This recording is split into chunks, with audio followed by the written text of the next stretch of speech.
aggravate you too. Go. Yeah, the Oh, blue it's line is spinning. running.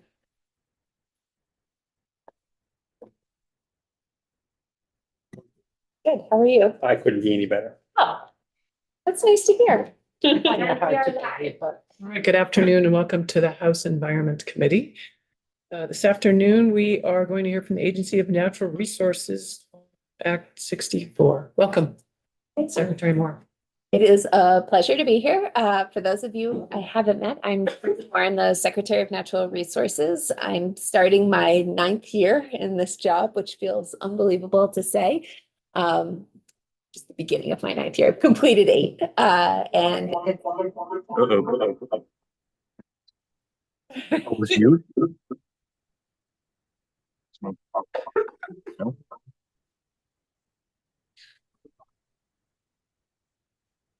we good? We're good. Y'all know what I was fighting with. Yes. Week after, 4 years after COVID, I had it all set up. So thank you. We got to join the meeting though. Do you have? You are joining. Oh, I am joined. Okay. So it's a pleasure to be here to talk about clean water today. I am joined by Jason Batchelder, who is the Commissioner of the Department of Environmental Conservation. And then the 2 division directors that have the most connection to the space, Pete Laflamme, who heads our Watershed Management Division, and then Neil Kamen, who's actually currently wearing 2 hats. He heads our Water Investment Division, but is also our incoming Deputy DEC Commissioner.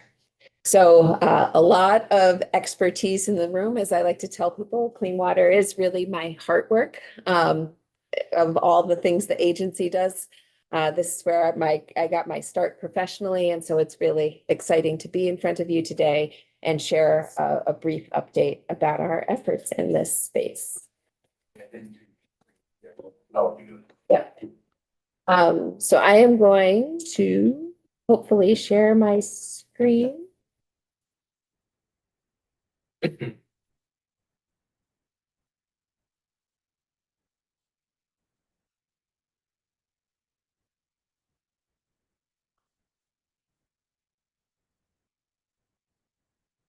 Thinking about it. All right. You got it. Great. So starting with just a high level overview about the importance of clean water. Probably the first 3 things are what comes to mind for most. Oftentimes when we talk about the Federal Clean Water Act, we would say drinkable, swimmable, and fishable. And so those are sort of those top 3. But I think in Vermont, there's also a whole bunch of ties to our economy, in addition to these ties to public health. We know that clean water in Vermont supports tourism, including annual spending of more than $2.5 billion in the state, with Lake Champlain being a key attraction, but don't want to diminish the importance of our more than 800 inland lakes and ponds in terms of tourism and the economy they support. We have some statistics about overnight visitors and second homeowners. UVM about 10 years ago now had done a study funded by the Lake Champlain Basin Program that was able to actually tie home values to water clarity in Lake Champlain. So it really, there are a lot of different ways to approach the importance of clean water. But they are all real and significant. And part of it is Vermont has just these spectacular water bodies. One of my favorite pieces of this picture is the fact that almost all of these photos were taken by staff in the course of doing their jobs, right? So these are places that we are observing out on the landscape, and they are absolutely remarkable. We also know that human activity has the very real effect of impacting the quality of our waters. Most of what we are concerned about in Vermont is what we would refer to as non-point source pollution. So it means pollution that's being driven by precipitation and snow melt, as opposed to pollution that might come out the end of a pipe at a wastewater plant or a factory or an industrial operation. So it really does look like these images behind me, where it's rainfall driven runoff, that really is dominant in our concerns. We know because we collect a lot of data, and Pete can speak to this in more detail, that many, or I would not even go so far as to say most of Vermont's waters are of exceptional quality. And so really our focus is on protection. But there are waters that suffer from excess pollution and therefore require efforts by the agency and lots of partners around restoration. Our most common water quality concern is excess nutrient and sediment pollution, which probably manifests itself most visibly in the form of harmful algal or cyanobacteria blooms that can cause restrictions on use and certainly generate concerns around using those same source waters for drinking water, because cyanobacteria can produce toxins that are damaging to public health. Vermont's not unique in the water quality concerns that we are seeing. EPA does these national lake assessments once every 5 years, and the most recent national lake assessment found that nutrient pollution was the most widespread stressor. And in fact, about half of all lakes that were surveyed have elevated phosphorus levels. So ones that come immediately to mind beyond Lake Champlain and Lake Memphremagog here in Vermont would be places like Lake Pepin in Minnesota, which is the headwaters of the Mississippi River, and Lake Erie. And you know, I would argue our response is good and robust. We have dedicated state funding through the Clean Water Fund, which is fairly unique. We are continuing to invest on the order of $50 million a year, although have done better than that the last several years with the addition of some ARPA funds. And Neil's team has been lead on that work and can certainly speak in more detail, and also have enacted a number of regulatory programs that exceed federal minimums around stormwater and agriculture. This includes things like the Municipal Roads General Permit, which regulates stormwater runoff from our municipal roads. It includes the 3-acre stormwater permit program, where we are asking properties with more than 3 acres of impervious or hard surfaces to retrofit stormwater practices. And then in agriculture, the required agricultural practices that apply to all farms, regardless of size, is a step above what we see in many other parts of the country. And so I already spoke a little bit to this, but I think it bears repeating. You know, oftentimes there's interest in pointing a finger at a single bad actor when it comes to some of our surface water challenges in Vermont, whether it's sewer overflows from communities like Montpelier or Burlington, agricultural runoff, changes in land use and new construction. But the fact of the matter is, it's all of the above, and it's all really a function of weather. We are seeing more rain, we're seeing more intense rain, and this, depending a little bit on the timing, but by and large means more pollution reaching our water bodies. I think it's also important to note that weather is noisy, and so it can be hard to detect trends. But if you look over the long term, you can see that we are seeing an increase in the frequency of intense storms, which is the graph on the right-hand side of the screen showing precipitation events that were more than an inch in depth, as well as our total annual precipitation. And so over the last 80 years, we have seen a really statistically significant upward trend in both of these measures. And because surface water pollution in Vermont is tied so closely to runoff, when we see more rainfall, we tend to see more runoff, and we tend to see, in this case, more phosphorus reaching our water bodies. And so the blue line indicates the flow, the mean annual discharge from all of the major rivers going into Lake Champlain, and the green shows how much phosphorus went in each year. And you can see, while there's a difference in the magnitude of those two lines, they track each other pretty closely. In years where we have more rainfall and therefore more water in our rivers, we have more pollution reaching our lake. So pause there with that high level overview and just shift specifically into ANR. We are organized in 3 departments. Everybody that's here with me today is from the Department of Environmental Conservation. But the whole of the agency really has an important role to play in supporting our clean water work. So DEC team can talk about some of the permitting programs, technical assistance, and then funding and financing programs that they use to support clean water. But in the Fish and Wildlife Department, there is a lot of important work that is done around habitat conservation and in particular wetlands and riparian areas. They also have a significant body of work around aquatic organism passage, so making sure that fish and other critters are able to move up and downstream at will, as well as providing public access. And flag that because we know having people have that ability to get out on the river or stream or lake or pond closest to their house helps build an awareness and a concern for those resources that is essential to the work we need to do.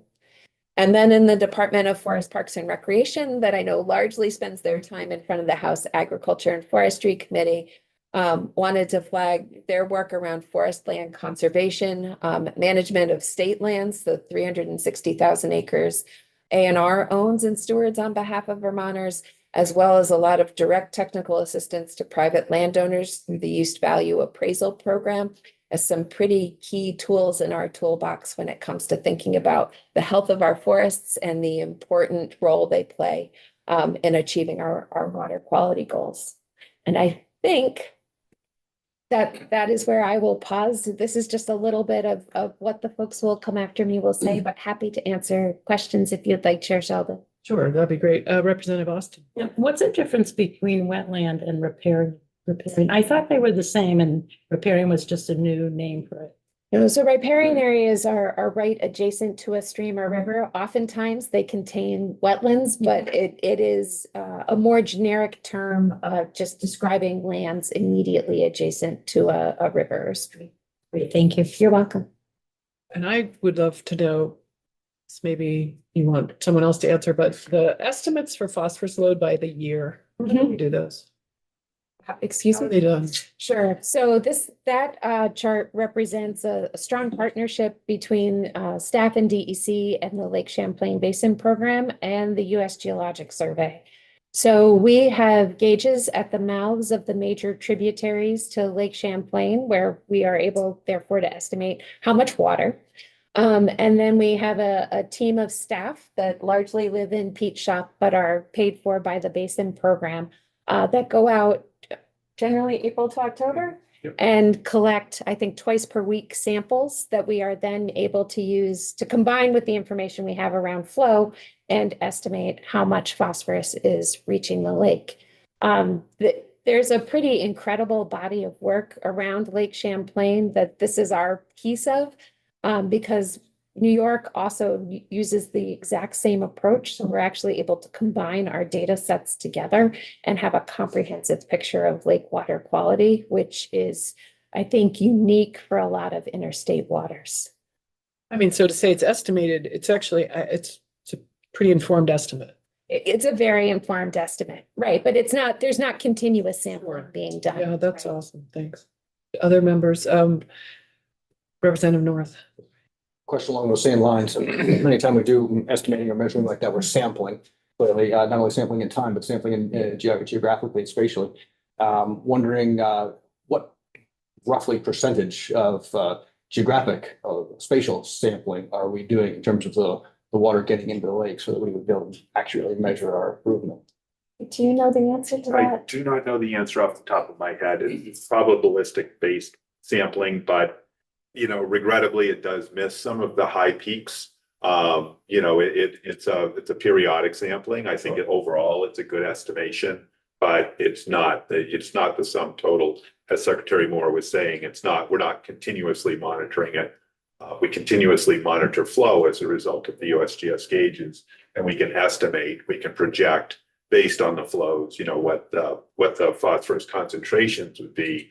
Then multiplying that, you get the load, which is really what matters. Okay, my question was not so much chronological sampling or time period sampling, but more geographic spatial sampling. I think like where are they and how many? Lake front, and how much of the water flowing in are we accounting for by the places that we're taking the sample? It's a representative sampling. It's mainly the major trips, the downstream extent of the major trips, the Missisquoi, the Lamoille, the Winooski, the. Primarily the river, Exactly, it's the river I loading. think I've heard it said it's about 80% of all the water.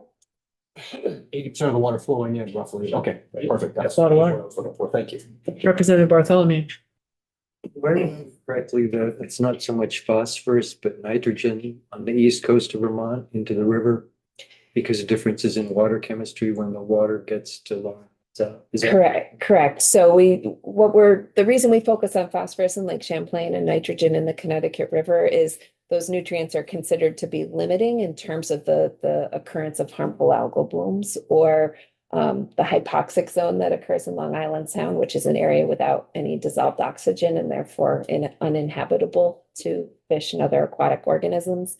And because Long Island Sound is saltwater, we focus on nitrogen. Lake Champlain is freshwater, so we focus so on there's a phosphorus. difference in the water chemistry for what nitrogen and phosphorus do?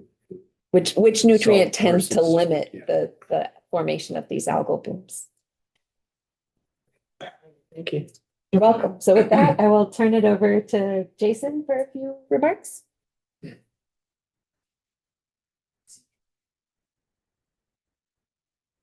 Good afternoon, Madam Chair and fellow colleagues. Congratulations on your election. Thank you so much for your continued service to the state. It means a lot to constituents and to me. I have the enviable task of simply introducing a couple of people, but I wanted to get into a little bit of go next year of why they're here, and a couple more directors who are not here, who are very much involved in clean water in the state of Vermont. So I'm joined by Neil Cameron and the Flam, and they will speak to their respective divisions, which are the Water Investment Division and the Watershed Management Division. They collectively make up the lion's share of the DEC. And I'm sorry, I'm the DEC commissioner. Forgive me for not introducing myself properly. But they have an extraordinary workload, extraordinary staff, and they'll get into much of how they affect clean water. But two folks that aren't here today are Brian Redmond and Matt Chapman. Brian is the director of the Drinking Water and Groundwater Protection Division. And basically, if he's listening, he's going to laugh because he said, you don't need to say this, but he thinks of his division in two hands, the left hand and the right hand, and the left hand being groundwater protection and the right hand being public drinking water supplies. And they're very much intertwined with one another. What goes through the groundwater ends up in our surface water and vice versa. And Brian's largely dealing with emerging contaminants like PFAS and other things like lead, but ensuring what goes down folks' drains doesn't end up in our drinking water as it migrates and never stops moving along. And so that division has a strong hand in our water purity, our water quality. And Director Matt Chapman is the director of our Waste Management and Prevention Division, and deals with PCBs, which I'm sure you've heard of, but among his other charges are brownfields. And if you imagine a brownfield being maybe a first stop for contaminated water, remediation of those sites is a large part of his operation. And I'm sure many of you likely know more about brownfields than I do.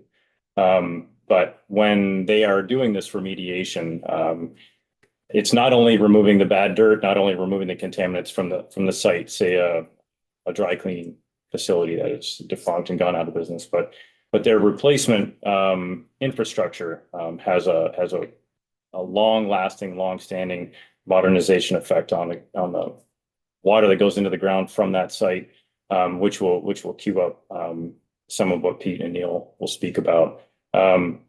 We are again happy to answer questions beyond this day today. I look forward to the session and getting to know some of you. It's nice to see you, Representative Sakowicz, in person, and the rest of you also.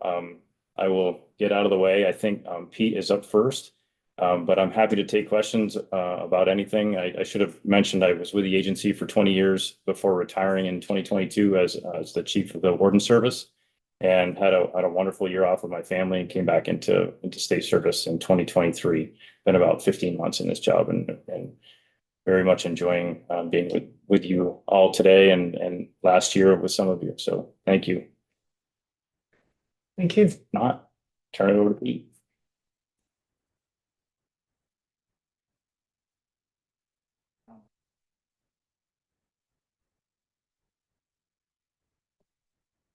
Thank you, Commissioner Batchelder. Chair Sheldon, members of the committee, for the record, I'm Pete Laflamme. I'm Director of the Watershed Management Division at the Vermont DEC, working under Commissioner Batchelder. I'm just coming up on my 18th year of serving in that role as Director of the division.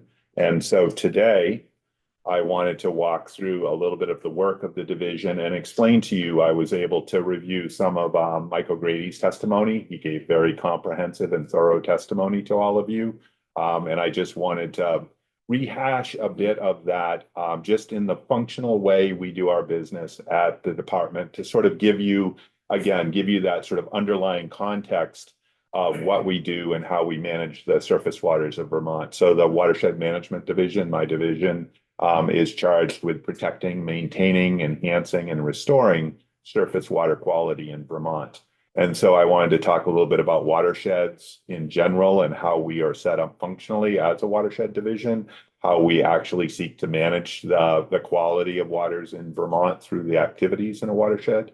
I wanted to talk about the water quality standards, which are sort of the central role in how we manage. They're a rule that is both adopted as a state rule and also a part of our delegation with the EPA and a mandate of the Clean Water Act for each state to adopt a set of water quality standards. Every 3 years, we do the so-called triennial review, where we review and refresh those water quality standards because they do form the basis of what we do. So I'll talk a little bit about that, talk about pollution pathways and sources that we seek to manage.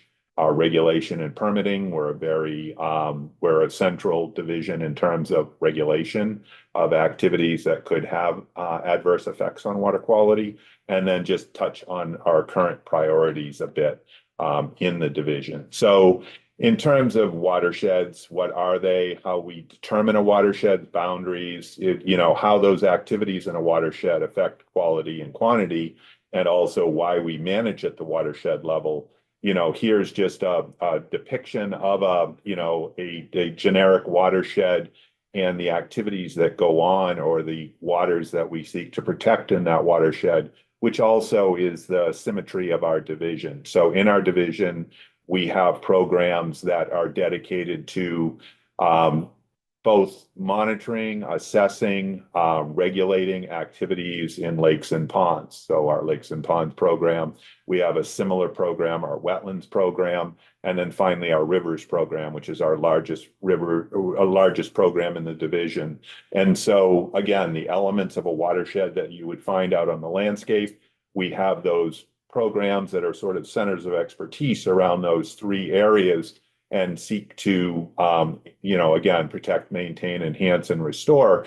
But the activities that go on in a watershed, be they stormwater runoff, wastewater discharges, industrial, municipal wastewater discharges, runoff from agricultural operations, our CAFO program, and then our overall monitoring and assessment program where we go out, monitor the quality of waters as we were talking about a moment ago, and then assess what needs to be done. And we'll get into those details in a moment. But so these 8 programs, and then of course an operations program, we're an incredibly busy division. We issue about 2,000 permits a year across 43 different permitting programs.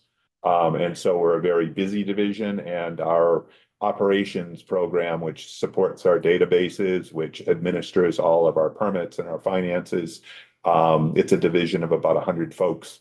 And so it's our operations program is really the engine that sort of drives all of our work. The water quality standards, as I mentioned, are central to our work. So that was the structure of our division and how we seek to manage waters. And so when you look at different permits and regulations, they arise from those different programs. The water quality standards form the underlying basis of evaluating the quality of our surface waters and determining what we need to do. The water quality standards are really comprised of three key parts. When you read them, they're very dense to read. But there are three major parts to them. The concept of designated uses. So all of the waters in the state of Vermont have designated uses. Secretary Moore mentioned a few moments ago, typical uses like swimming and fishing, supportive aquatic biota, aesthetics, water supply. All of those are there. We have a suite of designated uses that are assigned to each of the waters and then measured in terms of their quality of providing that use. We measure those against water quality criteria. So dissolved oxygen levels, phosphorus levels, those sorts of things, each use for each level of quality. And we have 4 distinct levels of quality that we would expect in our waters: B2, in an increasing order of importance: B2, B1, A2, and A1. A2 is a bit of an anachronism in that we used to designate water supplies for communities as an A2 water to serve specifically as a water supply. Berlin Pond was probably the most recent example of an A2 water. As requirements in Brian Redmond, Director Redmond's division, have increased around filtration and disinfection, the need for specific protections around A2 waters have sort of diminished over the years. So really, we have the 3 levels of quality, B2 being the lowest, B1 a higher level of quality, and then A1 being our highest level of quality. Each of those have water quality criteria associated with them.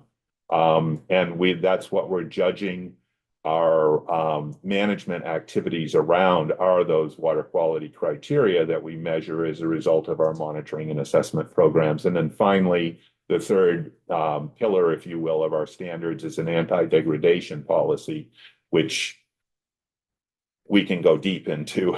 It's a confusing topic, sometimes an irritating topic for some, but a very important topic in how we manage waters. It gets to how we manage waters between the existing quality out there that we would find, and most of our waters are well above the minimum quality that we have to meet the various criteria.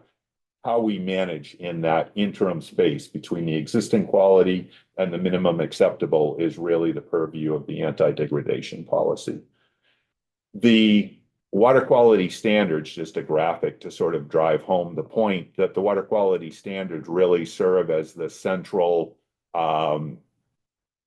foundation for both assessment and listing of impaired waters being those waters that don't meet the minimum quality. We'll get into that a little bit more in terms of our permitting, judging allowable impact on waters as a result of permits that we issue, maintaining the quality above the minimums, and per the anti-degradation policy, we certify so-called Section 401, referring to the Clean Water Act. We certify federal permits and licenses that are issued. Probably the primary one we certify, and certification means that we set conditions necessary to meet the state's water quality. It's an element of the Clean Water Act that gives states primacy over federal permitting.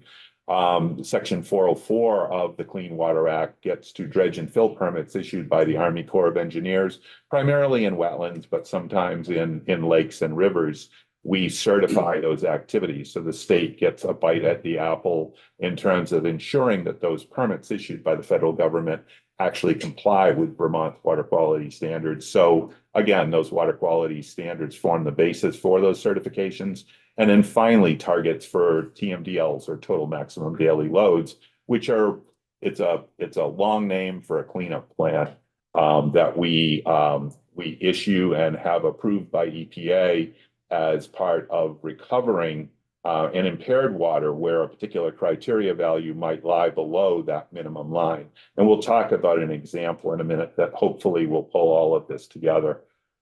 Pollution pathways and sources. Secretary Moore talked about point source versus non-point source pollution. The Federal Clean Water Act is really primarily concerned with point source pollution. And you can think large cities, large urban areas. In a rural state like Vermont, non-point source pollution is really the primary source of pollutants to our waters, particularly after a lot of work that's been done in Vermont over the years around cleaning up and permitting and requiring additional effluent restrictions on our point source discharges. Thank you. I talk a lot. For example, in Lake Champlain, the phosphorus coming from all of the point source discharges. So the watershed for Lake Champlain, and I'll show it in a minute, is essentially the western half of Vermont. Everything that comes off the ridge of the Green Mountains and drains into those major tributaries going from north to south, the Missisquoi, the Lamoille, the Winooski, the Otter Creek, several other smaller drainages that go to Lake Champlain. About 4% of the total phosphorus load coming into the lake come from point source discharges. In other words, the wastewater discharges.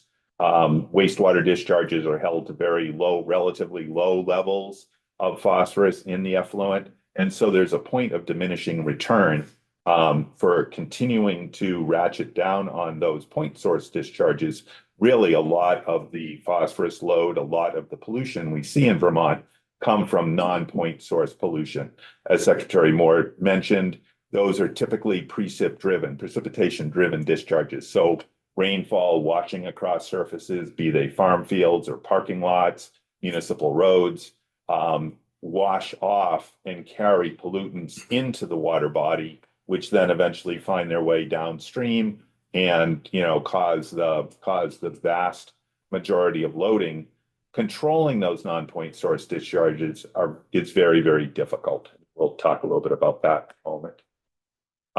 So in terms of our regulations that we use to try to control the impacts of these various sources, there are many purposes for the regulations that we have, be they water quality, water resource protection in terms of stream stability, public safety and property protection. I know you've talked about the river corridor and the FEMA floodplain work that the division does.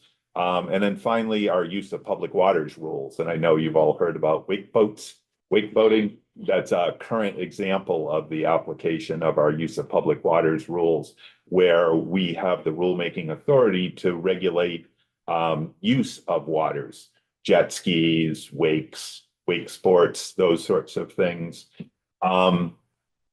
The Clean Water Act, as I mentioned, we're a federally delegated state here in Vermont. So we act in place of the federal government. We act in place of EPA here in Vermont in issuing federal permits that are necessary under the Clean Water Act.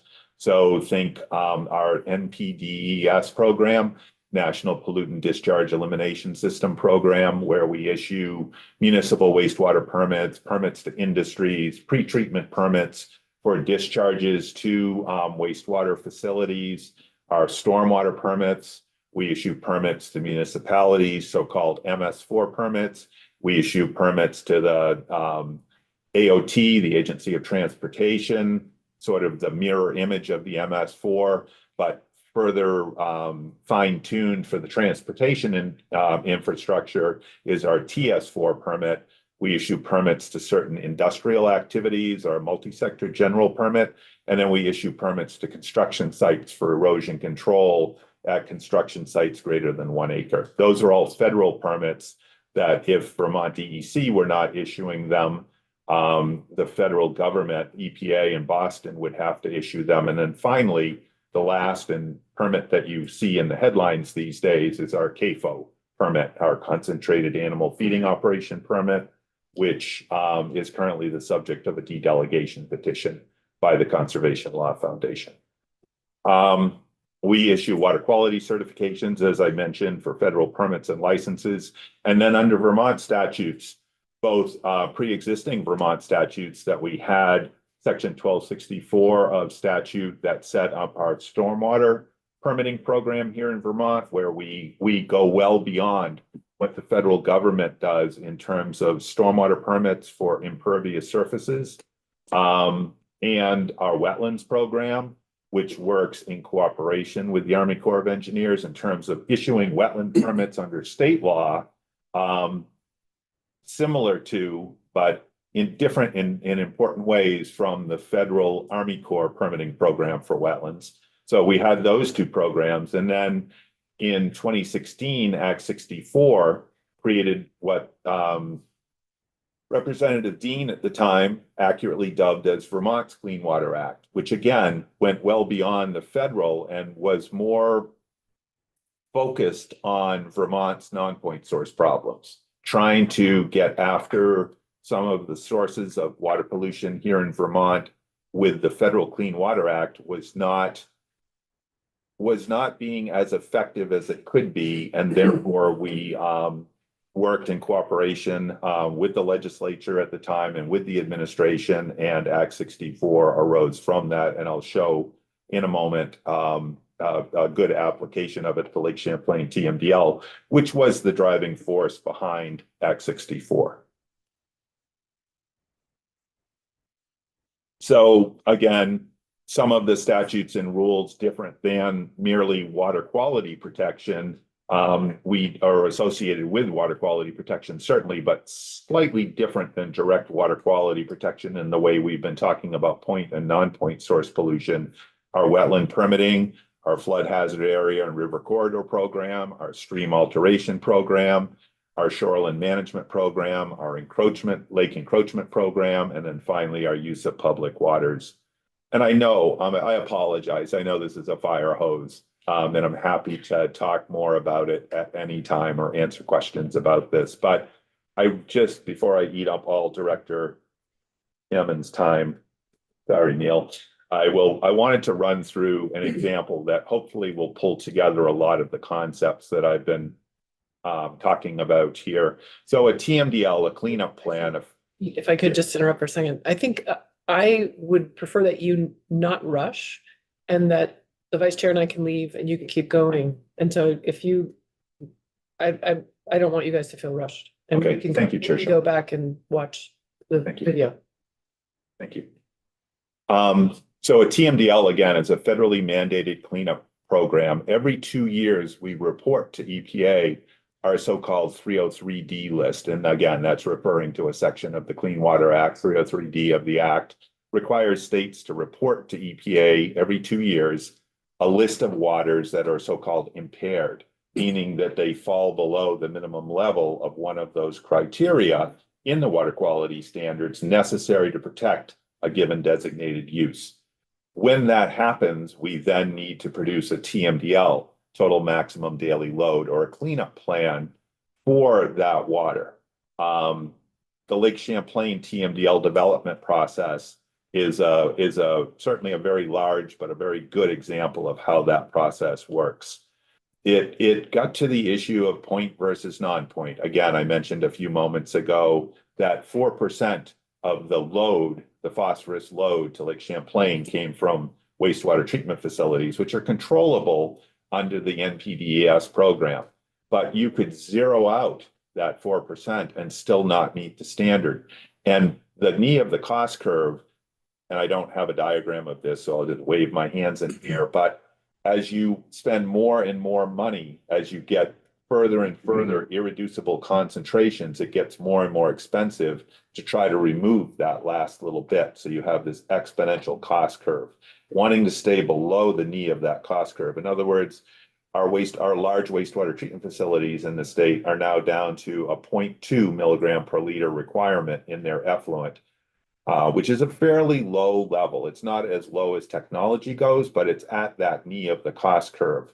So you could continue to pour more and more money trying to drive that 4% to zero, or you could go elsewhere in the watershed to other sources. And we'll look at sectors in a moment to look at those other sources. And that was the genesis of Act 64, was gaining the regulatory authority over those other larger sources where control of phosphorus there would be much more cost effective and in the end necessary to achieve the TMDL, or the total maximum daily load, for the Champlain TMDL. So Act 64 came into being. It adjusted some elements of our statute. 1264, our stormwater statute, our wetland statute, our and it set forth other requirements, both in terms of the agricultural arena, of back roads, municipal roads, and other areas where forest roads, where we needed to make more gains. And it gave us the regulatory ability to be able to do that, to achieve the overall phosphorus reductions necessary in Champlain to move us towards meeting standards. Director Kamen is going to speak a little bit about funding and tracking of that effort, but just a bit of history here. So in 2002, Vermont developed its first Lake Champlain TMDL. EPA approved it. And then in 2008, the Conservation Law Foundation challenged that approval based upon a lack of reasonable assurances. In other words, would we be able to make the ultimate progress we needed to? Were there assurances in law to be able to achieve the reductions necessary to meet standards in Lake Champlain? EPA found that the TMDL needed to be reopened, citing a lack of reasonable assurances, and they helped lead the rewrite along with our scientists of the Lake Champlain TMDL, which was finalized in 2016, again, hand in glove with Act 64. So what did that look like? So here's just a quick shot of watersheds, right? So Lake Champlain is there in the middle of the picture. You all recognize that. And then the major watersheds draining into it. So again, managing on a watershed scale, looking at these different contributing watersheds, and they track essentially the main tributaries to the lake on both sides of the lake, both New York and Vermont. And here are the standards. Oh, I'm just wondering if you could go back to the Yes. previous slide and where Vermont is, it's blocking. I'm just curious about the past 10 lakes, I'm sorry. Watersheds. the watersheds. I can't see past, I wish if I, you turn around, you can see. I wish Can I- you move it up? I wish so I you could can get see rid of 11, them. 12. So the main lake is 10. Yeah. So these tributaries don't track exactly these watershed boundaries because the lake was divided into segments. There are segments of the lake that receive contribution from more than one because of the mixing and swirling in the lake. They receive the segments receive contributions from more than one watershed, typical basin watershed. So 11 is Shelburne Bay and 12 is Burlington Bay. That Thank small you. area inside the Appreciate it. breakwater, of course. Thank you. So these are the water on the right, I'm sorry, on the left are the water quality standards for the various parts of the lake necessary to meet the designated uses of the lake. So Burlington Bay, 14 micrograms per liter, Shelburne Bay, the same, the main lake, 10 micrograms per liter. And then over here, the horizontal black bars are the criteria values for the different segments of the lake. And where they turn red are areas that were not meeting the phosphorus criteria for the lake. So again, if you're thinking standards, if you're thinking my progression of presentation, first you have, in the previous slide, you have the watersheds. Here you have the water quality standards. You see in red where we were not meeting the water quality standards. So again, the progression of the application of how we do our work. These are the sources of phosphorus. And I keep talking about 4%. When you look at the yellow slice of the pie, in terms of traditional point source wastewater discharge, you see in terms of the overall load, what a small component that was. And so the logic in terms of going after some of these other sectors to reduce the overall pie from a 12-inch pie down to about a 10-inch pie were the reductions necessary. And again, just this is a bit of a busy slide, but a TMDL includes reductions necessary in point sources, reductions necessary in non-point sources, and then a margin of safety. It was the non-point sources that really needed to be ratcheted up in terms of the reductions. And some of those wound up actually coming over because they had assurances associated with them, numeric assurances associated with them, we actually wound up putting them then in the waste load allocation part of the equation. The difference, there are many differences. You can divide a point and non-point source in a number of different ways. Certainly the delivery mechanism, a confined conveyance, so a pipe, a ditch, a gutter, all of those things would be considered a point source, a confined conveyance. That's one way as opposed to sheet flow. Another way is whether or not you have a permit, an enforceable permit on that activity that you can apply numeric certainty to. And so a lot of these things, once we gain that certainty under Act 64, wound up moving from load allocation to waste load allocation. But that's the overall concept of a TMDL. And you see that. And then these are the reductions I necessary. have a couple of questions. Oh, I'm sorry. Representative Tagliavini. If you go 2 slides back. Pike, Yes, forest land 16%. Is that Correct. undisturbed forest land you're talking about? It's still a 16% phosphorus. even undisturbed forest lands will export over time certain amounts of forest, or certain amounts of phosphorus, I'm sorry, but this was mainly concerned with lands that had been logged, particularly lands that had been logged a long time ago before the application of our AMPs or acceptable management practices. And you've probably seen this in the woods where historic skid trails or log roads are left. They intercept upstream, upslope hydrology runoff and they concentrate that.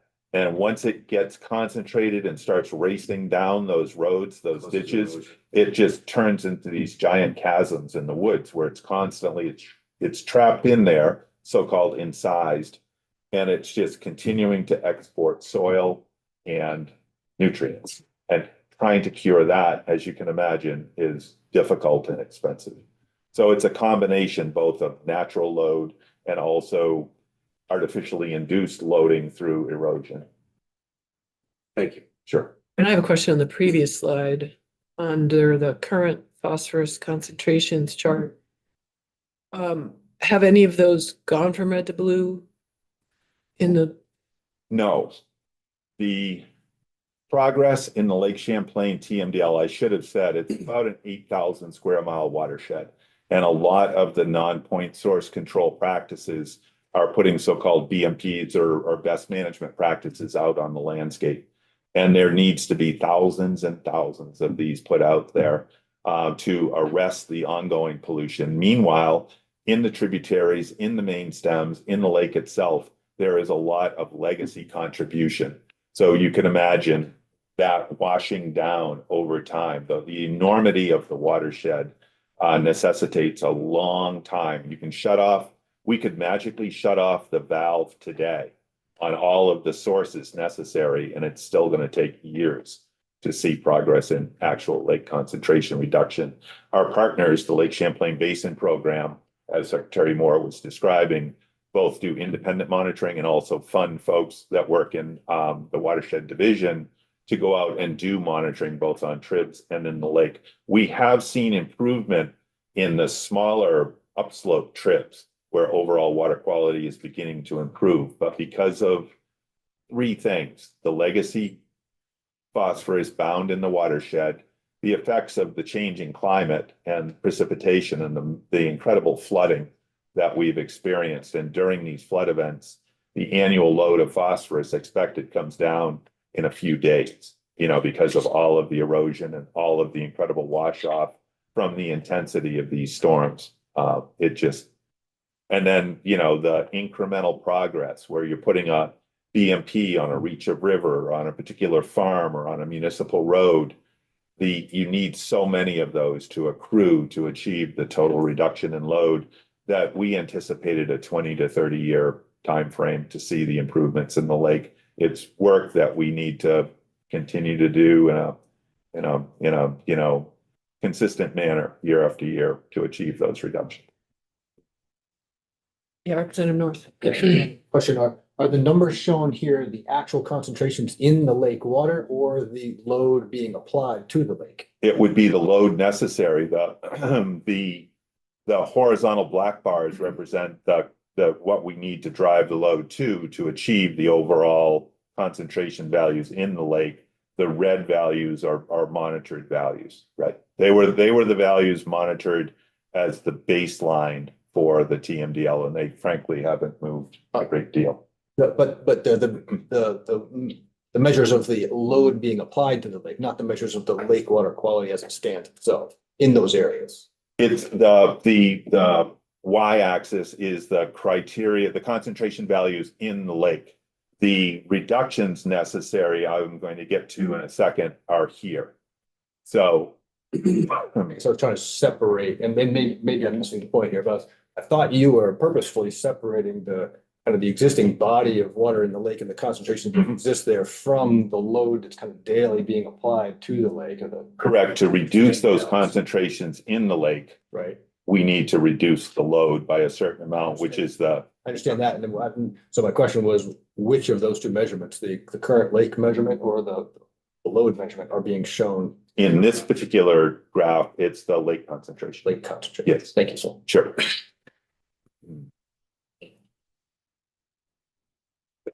And just to follow on, I would imagine those lake concentrations are going to move very slowly and very difficult to get them to come down per the reasoning that you just. That's exactly right. When you look at the total volume of the lake. Correct. And these are just some examples of the reductions necessary in different segments of the lake across the different sectors.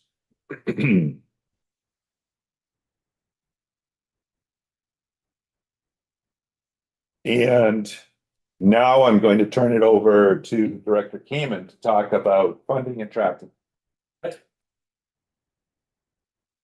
Thank you, Pete. Sure. Director LaFleur. For the record, good afternoon. My name is Neil Kamen. I'm the incoming Deputy Commissioner, DEC. I'm also presently still serving as the Director of the Water Investment Division at DEC, and I'll be happy to tell you all about what I do there. I'm going to apologize in advance that I'm going to have to leave, and so is our vice chair in about 2 minutes. So thank you all for coming in, and I'm sure we'll see you back, and please committee continue to ask good questions and absorb the information. Thank you.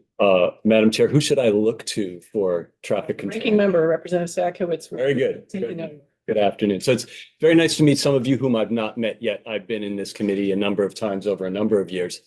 And always enjoy the opportunity to let you know what the department is doing. And in this instance, with the considerable public investment that you are directing towards the problems and the programs that I'll call him Pete because he's my good colleague for many years that Pete has just described to you all. For context also, I live in Addison County. I'm a very consistent user of the lake. I enjoy fishing out of my kayak there, and I enjoy fly fishing the many beautiful rivers and streams in the state of Vermont. And I am a very avid outdoors person, as Chair Sheldon could tell you in a different context. So I'm very happy to be here. So our Water Investment Division was actually created as a creature of a piece of statute that you all passed in 2019 as a companion to Act 64. So Act 64 was the Vermont Clean Water Act passed in 2016. And it created all of the regulatory programs and all of the expectations for those rules, but also the expectation that there would be raised a consistent funding source over time of state dollars to support the implementation of the Lake Champlain TMDL. The federal dollars themselves aren't going to do it, although you will learn in my presentation that there are considerable investments from the federal government as well as from the state, the people of the state. My division manages those, and we manage them in 3 different programmatic areas. We manage them through watershed planning, which is the process of taking all of the information that Pete LaFlamme just described to you in terms of where water quality is inadequate, where there are too many loads, intersecting that with what we know from all of our project partners in the watersheds. Think conservation districts, think Friends of the Mad River, think Friends of the Winooski River, Memphremagog Watershed Association. We work, regional planning commissions. We work with many partners to go find those hundreds and thousands of projects that Pete mentioned, fund them and get them built. So the watershed planning program, their role is to literally look at each of those watersheds. I have a slide on this coming up. And to ask the question, where can I get the best bang for the buck to reduce nutrients and to fix localized water quality problems as well? So we're talking a lot about Lake Champlain, but there are also other localized water quality issues as well. The other thing that the watershed planning program does is they manage what's called the TMDL accountability framework. So this is essentially a policy creature of the TMDL. It was imposed by EPA in the TMDL that requires a back and forth accounting and truing up of our progress over time. So every year we report to you all, and we're going to talk about that report imminently here, but we report to you all on our progress, how much money we're spending, how many projects were built, how much phosphorus we think we got out of the system. And we tell that to EPA on a watershed by watershed basis. And then the watershed planning program makes accounting of that and projections for the future years. Our Clean Water Initiative program essentially implements the Clean Water Fund. It's a special fund of the state of Vermont, separate from the general fund. And we're going to talk about in detail the funding sources to that. And that's a fund that is used in a prioritized manner to fund programmatic activities that those partners undertake, that municipalities are required to undertake, that private citizens are required to undertake, in particular under the 3-acre permit that you may have heard about, and also funds other programmatic activities that we'll talk about some. The Clean Water Initiative program also produces a flagship publication of our department on our division called the Clean Water Performance Report. My closing slide is on that, and that's a little preview for you all. That should land in your inboxes tomorrow. And I'm very excited about it. It's pretty cool. Well, it can be frustrating to not see good progress. Excuse me, I'm just going to get rid of something that popped up. There we go. Well, it can be frustrating not to see good progress in the lake itself. It's pretty amazing to see the progress that we're making getting projects done on the landscape and what that should mean in terms of projected nutrient reductions over time. So that's what the Clean Water Initiative program does. They work with agencies across state government and all those partners. And then we also oversee the construction of the big infrastructure. And when I call big infrastructure, I mean wastewater pipes, wastewater treatment facilities, the 4%. That 4% is critical, even though it's not a huge component of the pollution problem to Lake Champlain. Infrastructure like that is the key to some of our other problems that we face, like housing, right? And like the ability to have businesses that are functional and the ability to have concentrated, designated downtowns and nice places to live. And not a lot of sprawl. So my division spends a lot of time working on assisting communities to develop wastewater systems and to develop stormwater systems in response to the Act 64 requirements. And we implement a lot of state and federal money for that. So let's chat a little bit about tactical basin planning. I'm kind of a visual learner sort of guy. So I've got, these icons up there. Pete showed you the Lake Champlain watershed. So we actually think about our watershed planning in the context of the 15 major watersheds of the state of Vermont. The ones on the western side of the state feed to Lake Champlain, like the Missisquoi, the Lamoille, Winooski, the direct drainages to Lake Champlain. Ones on the eastern side of the state, they flow to either north to Lake Memphremagog or they flow into the Connecticut River. And then there's one small watershed down in the southwestern part of the state that is actually part of the Hoosick, Walloomsic, and ultimately the Hudson River. So the first icon that you see on your left there shows those watersheds. And each of those watersheds has an assigned staff member from our team. They're called a watershed management planner. Essentially, every one of those partners knows this person, and their role is to know where those project opportunities are and to connect them to money. And every 5 years, those planners are responsible for producing a watershed plan for each of these 15 watersheds of the state. I'm incredibly proud of the team this year. They produced 5 final plans in 1 year. And I would very much encourage the committee to hear from Ethan Swift, who's the manager of the planning program, for more details about this. But there's a cyclical process that we undertake here, which starts with learning from Pete's team about what are the outcomes from monitoring and assessment. Monitoring means putting bottles in the water, running them into the laboratory, getting numbers, making measurements.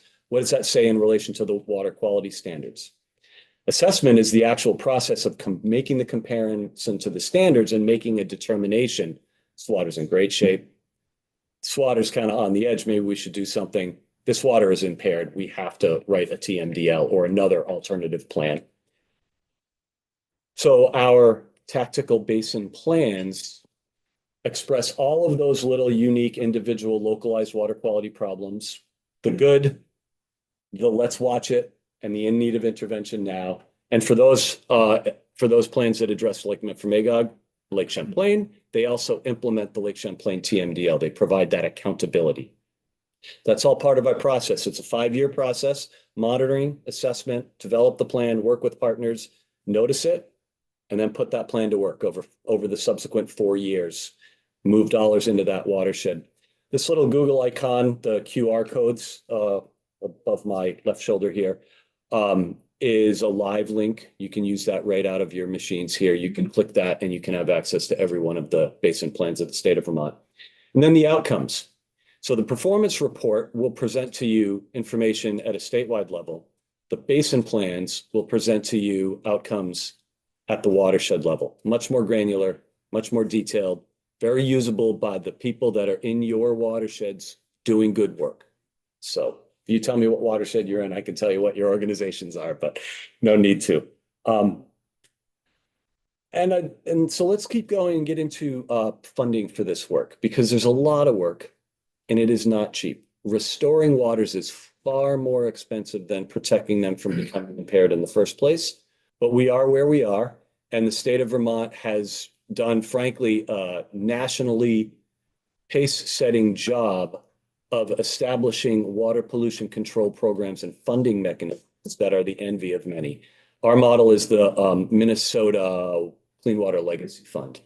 That's essentially funded as a public state-funded large-scale fund, larger than ours. But these are fairly eye-popping numbers. The total value of the Clean Water Fund proposed by the Clean Water Board this year from the Clean Water Initiative and for the Clean Water Fund is $46 million. That's comprised of the Clean Water Fund itself, has 3 revenue sources. I think Mike O'Grady spoke to you about this before. Property transfer tax surcharge, 0.4%. A small component of the rooms and meals, 6%. And bottle deposit S sheets. So when you bring your 6-pack, if you don't bring your 6-pack back and it gets recycled, the forfeited nickels for each of those bottles goes into the Clean Water Fund. And in aggregate, that produces somewhere north of $22 to $24 million a year, projected to rise every year, as economy lifts. And this year, the projected revenues are $28.75 million from those 3 revenue sources. Add to that revenue over performance that was unexpected. So those of you who are in the appropriations or money committees will see this, but obviously our revenues have been strong for the past several years due to federal infusions of funds into the state and economic activity. So that is creating more activity into the Clean Water Fund. So the Clean Water Board, their job is to look at those revenue values and make a proposal that is then filtered through the governor's budget proposal to you all, which you will hear about, I guess, in 2 weeks from now. The other source of the Clean Water Board's budget is Section 10 of the Capital Bill. Typically, it's Section 10, but it's the clean water section of the Capital Bill. And these are funds that are used to support Vermont Housing Conservation Board to a degree, Agency of Agriculture to a degree, to provide matching funds for the big infrastructure dollars that I'll talk to you in a moment, and also to help municipalities build wastewater treatment facilities or upgrade them. That's called municipal pollution control grants. So that's the Clean Water Fund. Again, the Clean Water Board makes their proposals, And then the General Assembly will make actions based on the governor's translation of that proposal into our budget. Once the big bill gets signed at the end of the year, our clean water team gets to work. Yeah, Representative. Can you just talk a little bit about the board and what that is? I can. Yes, so the Clean Water Board is comprised of secretaries of 4 agencies and 5 agencies. Secretary Moore, thank you. 5 agencies and 4 at-large public members. Secretary Administration, Secretary Transportation, Natural Resources, Commerce, Community Development, and thank you, of course, Agriculture. And they meet regularly to keep track of revenues coming into the fund. And they have an annual business process where they look at those revenues, they look at what was accomplished the prior year, they pay close attention to the Clean Water Performance Report, and make proposals for the subsequent year's funding. Is that the secretaries themselves, or is it written as or designate? I'm gonna allow Secretary Moore, ask Secretary It's Moore. written as or designee. Secretary of Administration has designated that work to Chief Recovery Officer Farnham. I participate, as does Secretary Flynn. I believe Commerce and Community Development and Agriculture have both designated staff to participate. Pete, would you mind passing me the bag? I'm getting a little nervous about my batter. Thank you, sir.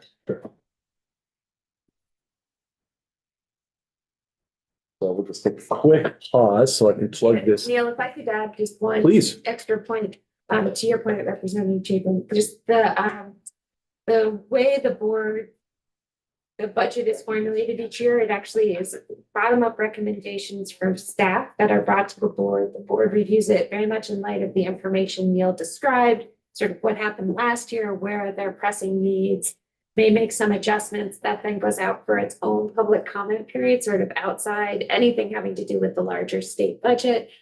We receive that feedback and then the board determines if additional changes are warranted. So it's a really, I think it's a strong budgeting process, which is important to have given the magnitude of the funding, but this idea that we gather staff input from all the relevant agencies of state government, sort of do some of that internal horse trading and wrestling, frankly, because there's always more need than there are dollars available. How are we going to prioritize this work? And then gut check with the board before a larger conversation with the public about those choices, trade-offs. I believe we have a question from Representative Morris. Thank you, Mr. Chair. The 7.5 million one time, where does that come from? Is truly a one time? Yeah, so the way the Clean Water Board constructs the budget is there are, and I'm going to talk about this in this slide, but there are kind of these core activities that are established in statute that are ongoing, right? And we need to fund those at a certain level to keep them operating cleanly and predictably and keep the project queue flowing. As I said, over the past few years, the revenues have overperformed in a manner that was unexpected. You know, lots of people moved in. There's a lot of housing sale activity, so that property transfer tax was performing pretty well. People weren't going out during COVID, so the S-sheets performed really well. Then American Rescue Plan Act happened and dumped a lot of money in Vermont. So the board wisely doesn't want to create a funding curve that over revs the system in terms of the capacity of partners to implement, but also doesn't want to create a situation where you're putting so much dollars in that it's creating so much activity that when you lose that revenue, you got to cut the legs out from under those programs. And these are real people we're talking about. There's a small sector of our economy. It's not huge, but it is funded by this and other money I'm going to show you, that is funding a lot of very good people that are critical to doing our work. So the board is mindful not to overinvest in what we're calling the base programs. And so the one-time funds recognize and communicate, these aren't going to be here forever. These may come and go, and they may be used for more targeted or innovative projects as opposed to base core activities. Thank you. Helpful? So I started with Act 64 a little bit, and then I got into the Clean Water Fund. And what I forgot to tell you about is the next piece of legislation that the General Assembly passed in 2019, which was essentially the genesis of the Water Investment Division, which was the Clean Water Service Delivery Act of 2019. That's Act 76. Not going to use that too much because there's another Act 76 on the street now that's also fairly compelling one. So the Clean Water Service Delivery Act did a couple of things. The first thing it did is it essentially made long-term those funding sources for the Clean Water Fund. That was a statutory action that satisfied EPA's comfort that the TMDL would be carried out in accordance with that accountability framework, that piece of policy that I told you about. So they were looking to make sure that the state was investing enough to satisfy the pace at which EPA expects this to be done. Ultimately, they're the ultimate regulator of the Lake Champlain TMDL. So, and as part of that, the General Assembly, you all established a set of prioritized tiers for this base and/or one-time funding. So tier 1 is the first set of activities that are funded. And largely, we make sure that the base funding covers all of those. And then we tee up additional one-time revenues that's appropriate to each of the program based on the needs that the Clean Water Board is hearing. So the agricultural clean water programs, so farm cost share assistance to the agricultural sector to do water quality improvements on farms. Clean water service providers. So that is a new set of organizations established by Act 70, by the Clean Water Service Delivery Act. They don't have to compete for money. The statute is designed that we provide to them dollars through the Clean Water Fund every year. Their role is to go fund the projects that are not required by rules, regulations that Pete's division runs. Now, why is that? That doesn't make a lot of sense, right? Like, why would we require as a first priority money to non-required projects? The reason is that those non-required projects absolutely have to happen in order to meet the load allocation side of the TMDL that Director Laflamme described to you. But there's no regulatory hook to make that happen. So those clean water service providers are critical. They're out there finding the projects, working with landowners, bringing together all those watershed partners around tables to do this work. And so we fund them as a tier 1 activity out of the Clean Water Fund.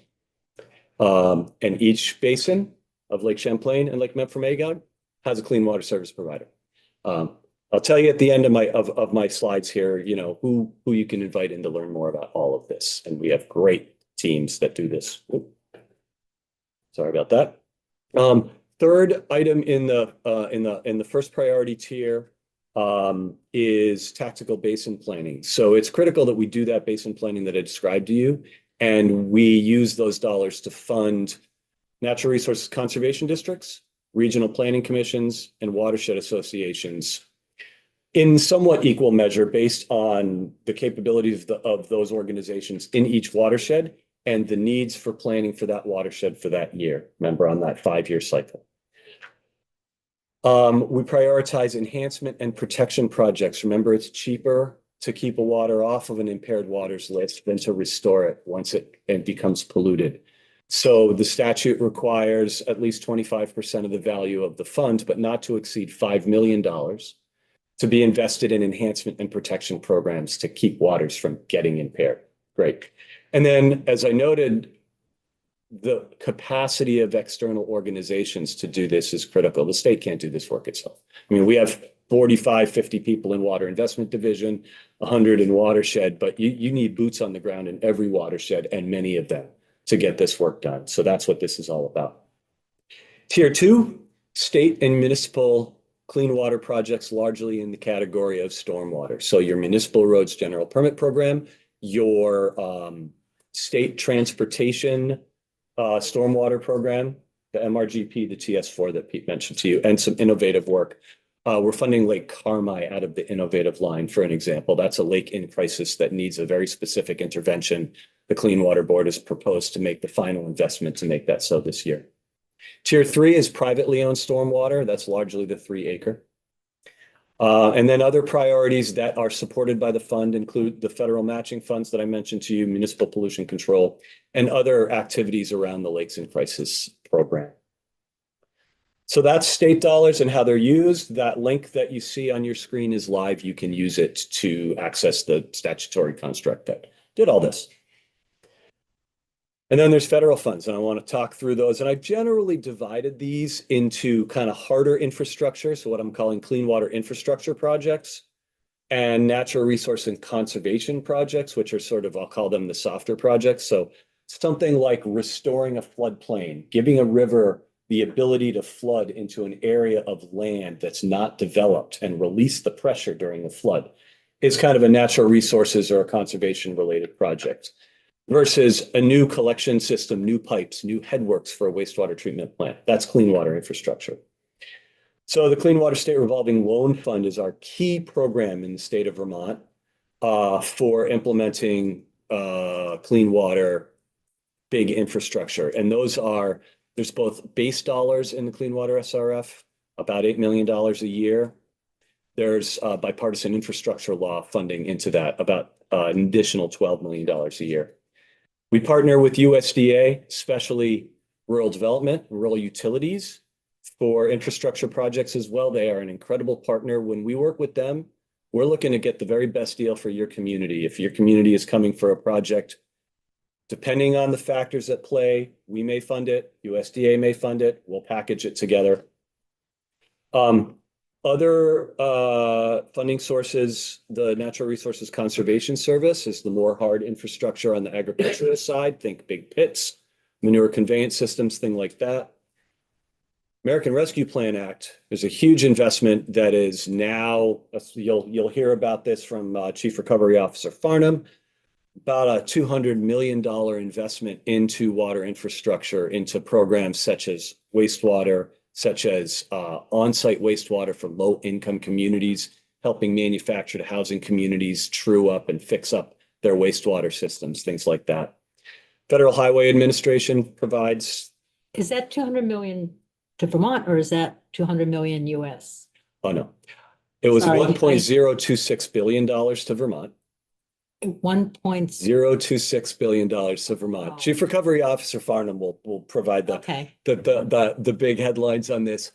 Of that, the General Assembly allocated about $200 million for water infrastructure. Okay, sorry. It was very exciting.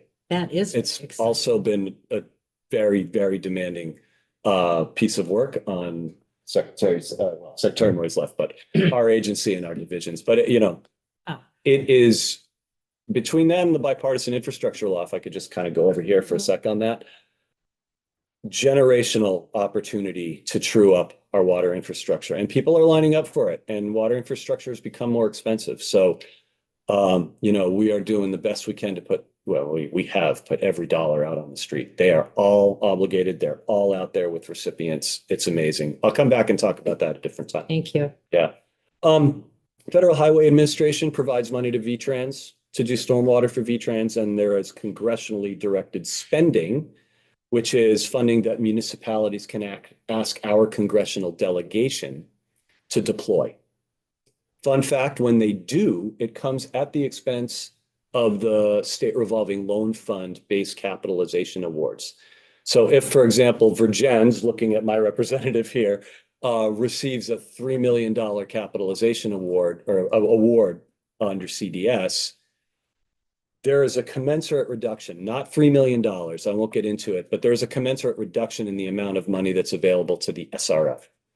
So when the congressional delegation directs money in one direction, there is a little bit of a loss to other communities from the SRFs. But we're also very strategic about that. And we work with the delegation very carefully to make sure we talk about the full set of opportunities that might exist for a Virgins or a Barrie or you name your community, and make sure that we're kind of moving the best amount of money that we can. So that's the federal funding sources. I want to give you a little flavor of what the SRF is all about, because it's a really important financing program for the state of Vermont, funding and financing. Let's look at the icon or the kind of the cartoon on the right. The way this is structured is the dollar figure with the little fish, I guess, represents the the body of the state revolving loan fund. And every year we receive a federal grant, which is matched by the federal matching funds that are appropriated in the capital bill. We put that match into the Clean Water SRF. Once we put the match in, we're able to draw down the federal money. That creates a body of a revolving loan fund, which goes out to projects, wastewater, stormwater, also natural resources projects, in the form of loans to communities. And the repayment stream comes back into the SRF and it cycles. This is a cool little tidbit. When the recycled dollars come back in, they lose their federal identity. So they're considered state funds, which is, it doesn't mean we can use them for whatever, but it does mean that they aren't subject to federal strings, which are considerable for the Clean Water SRF. We provide loans for planning. They can be small, $20,000. We provide loans for design for a big wastewater system that may be $2, $3, $4 million. And we provide loans for construction, which can get north of 10, 15, $20 million. Some of our largest projects on what's called our intended use plan are well north of $20 million at this point for very large wastewater system upgrades. And I won't get into all the bells and whistles or all the details about it, but we also are able to offer subsidy. It's largely in the form of loan forgiveness. So we might loan the city of Montpelier or the city of Burlington $5 million, but we can subsidize it at 10%. So they might pay us back $4.5 million, for example. We actually have the ability to offer up to 40% subsidy of every year's base capitalization award. And we do that based on a priority points system. The bipartisan infrastructure law also provides more generous subsidy targeted to disadvantaged and low-income communities. And that's something we're working on as well. Another question. Is that SRF the fund that received that $2 billion from the feds just recently? Is that, or did I disconnect that? No, you did not disconnect that. You're talking about the press release that came from the delegation, I think, right? Yeah, those were bipartisan infrastructure law annual awards coming into the SRFs. The SRF. Yeah, we knew they were coming. It's entirely appropriate to publicize that. Match that 2 billion? Not 2 billion. Okay. It wasn't that big. I So thought that was the number you quoted earlier. Or was that? I throw numbers around a lot. I'm sorry. So there was $1.02 billion. That was ARPA. That was ARPA, American Rescue Plan Act. It was ARPA. The bipartisan infrastructure law dollars come in for the Clean Water Fund. They come in, or Clean Water SRF. It's nominally 8 million of base awards, nominally 12 million of the supplemental bipartisan infrastructure law awards. There are also smaller capitalizations specifically for emerging contaminants to do things like control PFAS or other emerging What is the contaminants. magnitude of the federal grants coming into the SRF? About $20 million a year. 20 million? Yes. And that's before you account for that CDS. But so, and we can bring you representative and for the committee, we can bring you all sorts of details about this. This is standard testimony that we provide for corrections and institutions as well. Patrick Monks is the manager of the water finance program. Eric Blatt is my director of engineering. They're the experts on this. So thank you. Yep, absolutely. And also just will let you know that those are eye-popping numbers.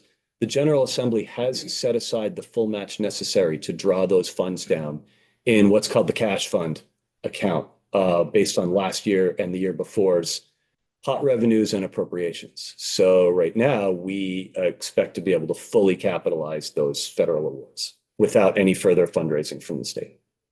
Director, I know Chair Sheldon told you all to take your time, but we are actually going to run up against the limit at right around 2:30. Not a problem. So if I can be finished in 5 minutes. perfect. It seemed like you were getting towards that point, but I just wanted I to. am. Yep. Thank you. So I will be brief on this, but I do want to give you an indication of the magnitude of the efforts of our senators and representatives over time. You know, obviously with the recent, retirement of Senator Leahy, having served on appropriations, he obviously was very effective at raising funds. And so there are eye-popping amounts of federal money that come into the state of Vermont. And so it has sort of this legacy durable effect. And I don't mean in any way to undermine the effects of Senator Welch, Senator Sanders, they're incredible, and Congresswoman Balint.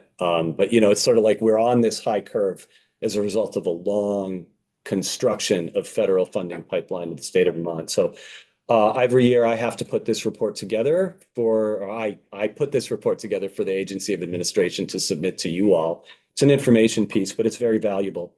119,125,885 dollars. So very substantial federal funds across all those federal funders that I told you about. And this report breaks it down. Federal agency, state agency, program, so that you can see how the dollars flow in to the state of Vermont. And the last thing I want to talk about is reporting progress. And this is my preview for the report that we will issue tomorrow. And I really hope that you will invite our Clean Water Initiative folks back in to talk about this. It's very important work. On that side of the screen, you just have the front page of last year's report, and you have some graphics from last year's report. And I want you to think about when you receive the report, think about this as the same way that when the feds issue the jobs report, they issue a jobs report every year, and then every month, sorry, and then they true it up the next month, right? So the numbers kind of go up and down. Now, what we've learned over time is we've been doing this. This will be our 5th performance report now.